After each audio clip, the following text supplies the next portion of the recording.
மதுரை மாவட்டம் தென்பலஞ்சி கிராமம் என் ஊர். இந்த ஊர் வந்து பெரிய சிறப்பு வாய்ந்த ஊருங்க. யாருக்குமே தெரியாது. என்ன அப்படின்னா, இந்த தென்பலஞ்சி வடபலஞ்சி இந்த பலஞ்சின்றது மதில் சுவரால் ஆனது.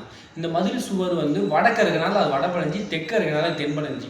இந்த மதில் சுவர்ன்றது கோட்டைன்றதை விட இங்கே வந்து நீர்நிலைகள் ஓட்டம் அதிகமாக இருந்திருக்கு. அதனால வந்து இதில் தடுக்கிறதுக்காக ஒரு சுவர் கூட வச்சிருக்கலாம் அப்படின்னு ஒரு எண்ணிக்கை வந்து இருக்குது. ஆனால் வந்து உண்மை வந்து கள்ளழகர் வந்து சோழவந்தான் தான் இறங்கியிருக்காரு ஃபஸ்ட்டு.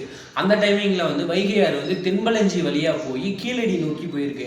ஆனால் வந்து இப்போ வைகையார் வந்து மதுரைக்குள்ளே டவுனுக்குள்ளே போய் கீழடிக்கு அந்த பக்கம் அந்த ரோட்டுக்கு அந்த பக்கம் சக்குடி அந்த லைனில் வந்து இப்போ போயிட்டுருக்கு வைகையார். இதுக்கு காரணம் என்ன அப்படின்னா, மதுரையை அழிக்க மலையாள தேசத்துலேருந்து ஒரு நாகப்பாம்பு வருது, பசுமாடு வருது, யானை வருது. இந்த மூணையும் மதுரை மீனாட்சி வந்து கொன்றுது. அதனால வந்து யானையை கொண்டனால அது யானை மலை ஆயிடுது, அந்த பசுவை வந்து கொண்டனால அது பசுமலை ஆயிடுது. அந்த நாகமலையை வந்து கழுத்தை வெட்டிடுது. நாகத்தோட 5 தலை நாகத்தோட 5 தலை நாகம். நல்ல நாகமலையை பார்த்தோம்னா 5 தலை இருக்கும். அந்த ஃப்ரண்ட்ல இருந்து பார்த்தோம் அப்படின்னா, அந்த அச்சம்பத்து விராட்டிப்பத்து பக்கம் இருந்து பார்த்தோம்னா 5 தலை மாதிரி இருக்கும். அந்த 5 தலை நாகத்தை வந்து மீனாட்சி வந்து வெட்டுது. அப்படி வெட்டும்போது தான் மேலக்கால் இந்த கனவான்றதும் உருவாகுது. அதனால தான் அந்த பக்கம் ரோடுன்றது ஒன்று ஃபார்ம் ஆகுது. இந்த மாதிரி இந்த மலை வந்து அமைஞ்சனால இந்த வைகையார் வந்து தடுக்கப்பட்டனால அந்த மலைக்கு அந்த புறம் கூடி தண்ணி வந்து மதுரைக்குள்ளே டவுனுக்குள்ளே வழியாக வருது. டவுனுக்குள்ளே வழியாக வரனால இந்த கீழடி வந்து கீழடிக்கும் போகாமல் கீழடியை தாண்டி அந்த பக்கம் தண்ணி போயிடுச்சு.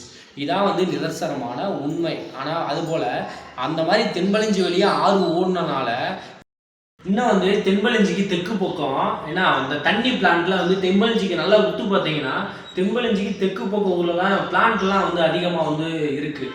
அதெல்லாம் எதனால் அப்படின்னா, அந்த தென்பலஞ்சி கம்மா வழியாக வந்து தென்பலஞ்சி கம்மா மட்டும் எத்தனை ஏக்கர் அப்படின்னா 395 ஏக்கர் புள்ளி 37 சென்ட் வந்து தென்பலஞ்சியோட கம்மாவோட பரப்பளவு.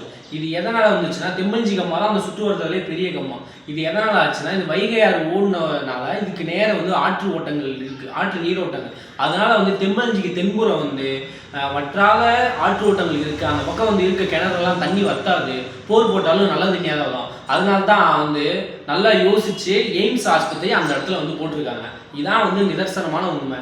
தென்பலஞ்சியை பற்றி, தென்பலஞ்சி ஒரு சாதாரண ஊர் இல்லை, அது வந்து ஒரு பெரிய பேர்பட்ட ஊர்.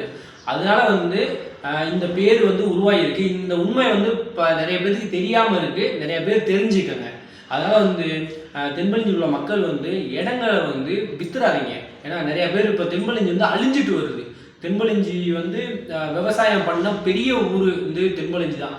இங்கிட்டு வயக்காட்டை பக்கம், இங்கிட்டு செவக்காட்டை பக்கம், இங்கிட்டு போனால் ஃபுல்லாக வந்து இங்கிட்டு ஆஸ்டம்பட்டி, இங்கிட்டு கரடிகள் எல்லா தோட்டமும் வந்து அப்புறம் இடத்துக்காக காசுக்காக விற்று போகிறாங்க.